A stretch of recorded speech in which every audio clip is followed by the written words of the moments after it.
So groei en ontwikkel 'n uil. Pas uitgebroei. Ek is 'n nonnetjie uilkykin. Ek is aan die uitbroei uit my eierdop. Ek pik deur die dop en buur tot ek uit is. Hier is my ma. Ek gaan onder haar sagte vere inkruip om warm te bly. My kleinboet. Ek is 1 week oud. Hier is my boetie. Hy het nou net uitgebroei. Ons word nog baie gou moeg. Sst, my boetie slaap. Ma waak oor ons. Sy sis as daar gevaar is, dan hardloop ons en kruip onder haar vlerke weg. Etenstyd. Vandag is ek 3 weke oud. Ek kan nou sien. My bene is al so sterk dat ek kan loop en spring. Ek en my boetie is honger. Pa is op jag vir ons aandete. Kyk, hier is ons pa. Hy bring vir ons heerlike baie eetgoedjies. Van donsies na vere.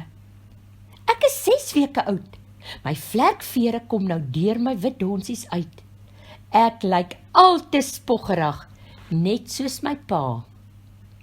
Uit die nes. Ek is 8 weke oud en nou groei my vere vinnig. Ek is nou gereed om by die nes uit te gaan. Ek draai my kop skuins wanneer ek om my geluide hoor wat ek nie ken nie. My vlerke word elke dag sterker. Ek oefen om van tak tot tak te vlieg. Ek vlieg hoog. Ek is 10 weke oud. Nou kan ek op my eie gaan verken.